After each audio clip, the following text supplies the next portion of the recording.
que ocurriera este tipo de escenarios. Bien, entonces habíamos comentado también la palabra muy curiosa del versículo 4, que cada uno supiera tener su propio recipiente, su propio vaso.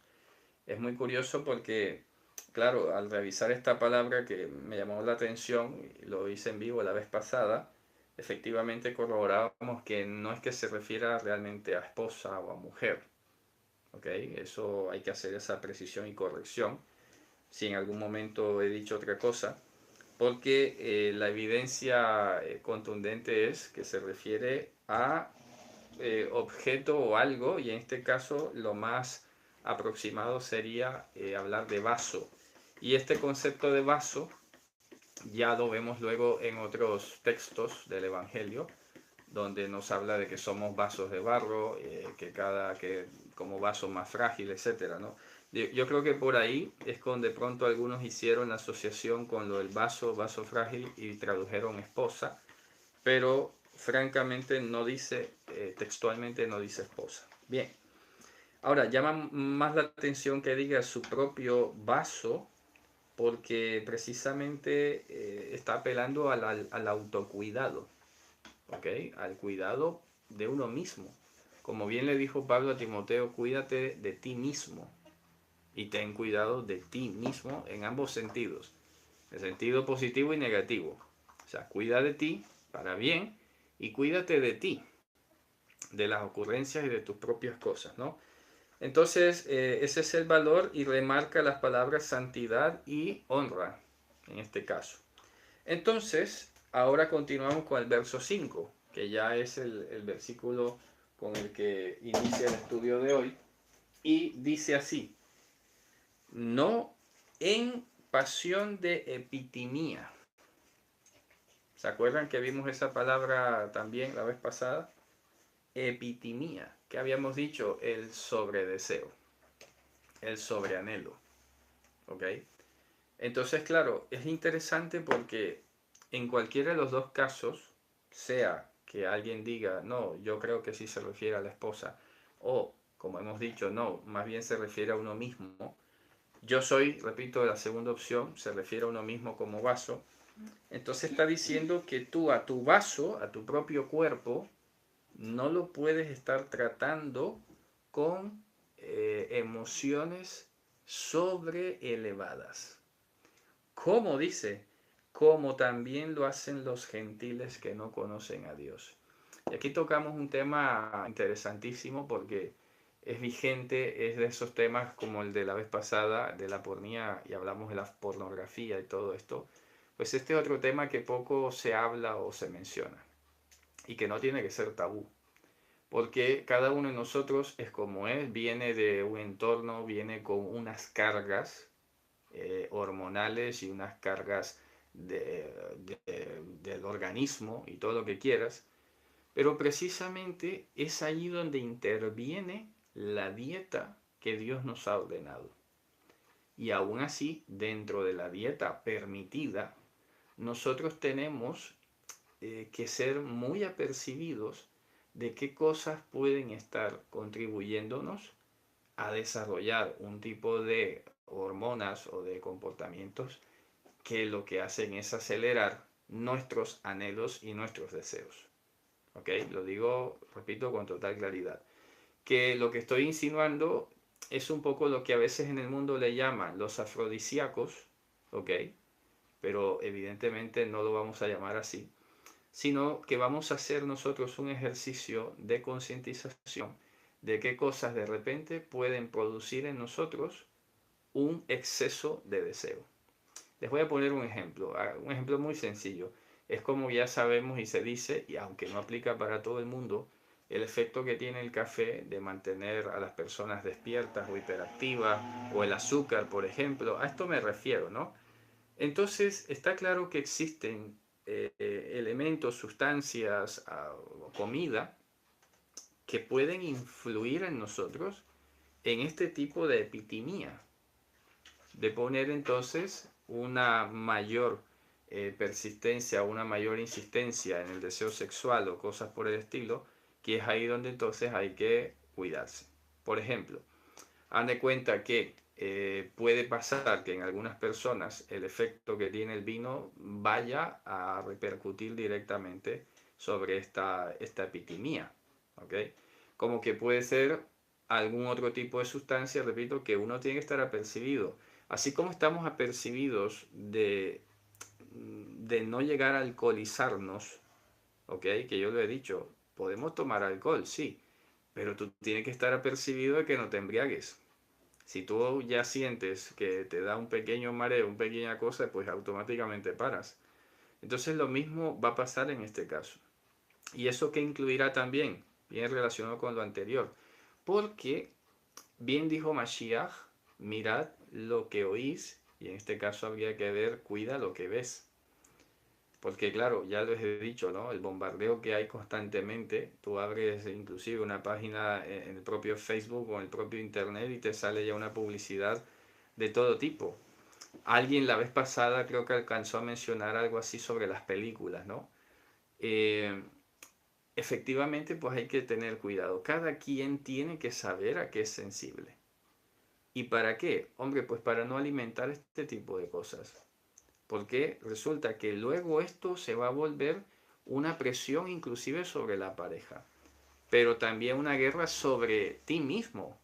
Porque imagínate tú que estás alimentando esa epitimía, ¿ok? Ese sobredeseo que ya de por sí está y ya de por sí a veces costará lo suyo controlarlo. Ahora imagínate que lo estás alimentando y estás soltero. ¿Qué es lo que estás haciendo? Pues te estás quemando. Por eso es que el apóstol Pablo dice, ¿sabes qué? Pues en tal caso mejor cásate. Y aún así, ya casados, a veces pueden surgir problemas en la pareja porque uno de los dos tiene más epitimía que el otro, sea la mujer o sea el hombre. Y eso a veces puede traer problemas. De hecho, en el mundo suele ser una de las principales razones por las cuales las parejas se dejan, porque dice que no lo satisface sexualmente, o porque no cumple, o no está al nivel, o no está bajo esa expectativa. Entonces nosotros tenemos que ser muy serios, muy maduros, como santos, no como gentiles, y plantearnos, ¿en serio yo voy a poner un problema porque no hay esta epitimía como la que yo tengo? Más bien entonces soy yo el que tengo que bajar. ¿Ok? De alguna manera, ¿no? Porque digo, pero ¿qué haces? ¿Qué haces? ¿Vas a poner a otra persona a un mal rato, a una situación de presión, para que corresponda a una epitimía que de repente lo que tienes es que la has traído arrastrando muy mal, alimentándola, teniéndola allí, y resulta que ahora tu pareja, repito, sea hombre o sea mujer, entonces tiene que estar agobiado o agobiada para corresponder a eso. Entonces, es allí, repito, donde dice aquí que cada quien conserve su propio vaso, no en sentimiento de epitimía, en sentimiento sexual de epitimía, como los gentiles que no conocen a Dios. ¿Ok? Porque fíjense ustedes, el apóstol Pablo trata este asunto de los matrimonios, por ejemplo, dice, hombre, que sea por mutuo acuerdo, que sea para la oración y luego júntense otra vez, pero claro, este juntarse otra vez, luego cada quien lo va a querer interpretar a su manera. Entonces lo que hay que hacer es hablar muchísimo, pero concientizarse de los momentos biológicos, los momentos de salud y los momentos de todo. ¿Me explico? ¿Por qué? Porque luego vas a hacer algún tipo de reclamo, algún tipo de juicio y a esta altura no estamos para llevar este tipo de discusiones. Si no está a la altura, si te parece que en este momento tu pareja no corresponde como tú esperabas o quisieras, pues ten paciencia y trata de entonces tú reconsiderar las cosas que estás deseando. Porque si esa epitimía está muy por encima de lo que tu pareja da, entonces hay que preguntarse por qué está tan arriba. Como que puede ser que hombres y mujeres tienen momentos que debido al estrés, debido a cuestiones hormonales, no tienen el mismo apetito sexual. Y entonces, ¿qué vamos a hacer? Vamos a discutir sobre esa no correspondencia. Hay que conversar. hay que preguntar qué pasa, y eso es donde yo insisto, entre nosotros no puede haber ese tipo de tabú. Las mujeres y los hombres tienen que hablar abiertamente y decir, mira, me pasa esto, esto es lo que me ocurre, en estos momentos no doy, no me conecto, lo que sea, y buscar acompañamiento. Porque les voy a decir una cosa, a veces hablamos mucho de los gentiles los tenemos como lo malo, pero resulta que entre los gentiles hay gente que está a una altura de estas, ¿ok? Y yo siempre tengo presente las situaciones extremas. Muy bien, le estás reclamando a tu pareja que no está, que no cumple, vale. Imagínate que se enferma. ¿Qué haces? ¿Qué haces? ¿Qué le vas a reclamar? Entonces, todo es cuestión de perspectivas. ¿Me explico? Entonces te vas a dar cuenta que hasta hay gentiles, muchos, muchos, no voy a decir que ahora la mayoría, pero muchos, que saben lidiar con esta situación y no hacen problema, ni hacen queja, ni se van a considerar divorcios ni cosas por el estilo. Pues son gente madura, gente adulta, que sabe que hay cosas más importantes que el sexo, y no quiere decir que el sexo no sea importante en la pareja, pero que ya saben que eso no es lo que va a definir el matrimonio. Bueno, habrá un tema que arreglarlo, que pensarlo, sí, seguramente, pero hay que hablar. Y hablando nos entendemos, de toda la vida se ha dicho. Entonces cada quien se revisa porque cada uno de nosotros, hombres y mujeres, tenemos este mandamiento del versículo 5, que no tengamos nuestro vaso manejado bajo los patrones de la epitimía, con un gran y sobre nivel de deseos como hacen los gentiles. Porque ¿sabes qué pasa? Creo que lo mencioné la vez pasada también. Muchas veces la experiencia sexual, ¿ok?, se convierte en una especie de aliciente o de contraestrés. Sí, clínicamente es así. Se liberan unas hormonas, unas sustancias que te hacen estar mejor. Y con eso pretenden hombres y mujeres aliviar la tensión, aliviar la carga y todo lo demás. Dice, claro, pero ¿y luego qué? ¿Será que entonces no, más bien tienes que revisar qué tan estresado estás y por qué estás estresado? En lugar de pretender decir, bueno, es que como estoy tan estresado necesito 3 veces al día, porque si no, no me compensa. A eso me refiero.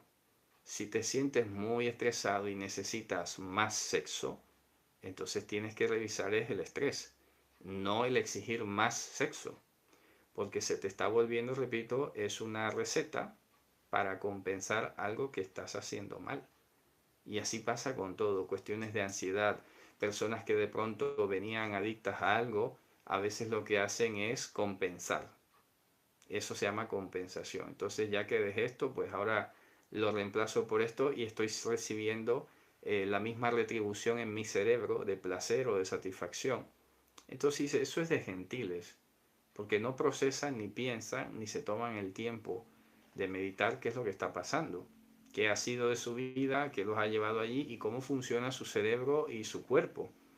Por eso cada uno su propio vaso lo tiene que conservar en santidad y en honra. Ya está. Y efectivamente, repito, Pablo insistió a los jóvenes, sobre todo a Timoteo, dice, huid de la fornicación, de la pornía. Se lo dijo más adelante. Sobre todo, repito, a los jóvenes que están, hay que decirlo abiertamente, los jóvenes se enfrentan a unos cambios químicos en su cuerpo que a veces no entienden lo que les pasa, y esos cambios químicos les llevan a querer experimentar cosas. Entonces, ¿qué es lo que hay que hacer? Hablar tranquilamente. Mira, a ti te pasa esto por esto y lo otro, normal. Y ya verás tú que las cosas seguramente cambian. Y ahora, repito, todo va a tener también la forma como nosotros enfrentamos estas situaciones. ¿Me explico? Porque ¿qué pasa? Pues que no podemos ser ignorantes o mirar a un lado o pasar por alto el hecho de que estamos enfrentados a una carnalidad. Y entonces a veces los que tienen hijos se van a ver desafiados con un comportamiento de ellos que en realidad si lo ves de otro ángulo dices, mira, este cerebro está inundado, ahora mismo no va a entender, ¿qué hago? Vas a formar ahí una discusión y un mal ambiente porque claro, para ti tú lo estás viendo que está mal y es así que está mal, pero el otro no lo ve. Y normalmente a veces todos, y es una de las conclusiones que he llegado, a veces tememos mucho a un sentimiento que se llama complicidad. Padres en general, repito, puedo decirlo, que me he tomado mucho el tiempo para pensarlo, luchan mucho contra ese sentimiento de complicidad. Porque piensan que si no dicen nada o no están encima todo el tiempo recalcando, diciendo, entonces son cómplices. O se sienten culpables porque pronto fallaron en algo. Eso hay que quitárselo de la mente. Porque si tú haces lo correcto, no tienes por qué temer. Has hecho lo correcto, lo has educado, lo has enseñado bien, no entendió y ha tomado otro rumbo, pues ya está. No tienes que tener ni sentimientos de culpa ni sentimientos de complicidad. Dios sabe que lo has hecho bien. Los que te rodean, los hermanos saben que lo has hecho bien, pues ya está. No se puede ir más allá, porque a veces no es por la mucha insistencia que se va a corregir, ni tampoco es por la poca palabra que se va a perder. Porque a veces bastará una mirada y ya se corrige. Mi mamá me hablaba con los ojos. No tenía necesidad de decirme nada. Pero a veces con otras situaciones en otros hogares, por mucho palo que dabas, por mucha persecución que hacías, no cambiaba. Y entonces, ¿qué lo hace? Y no es que seamos unos mejores que otros. Cada quien tiene un desafío. Y eso, repito, no somos conscientes a veces.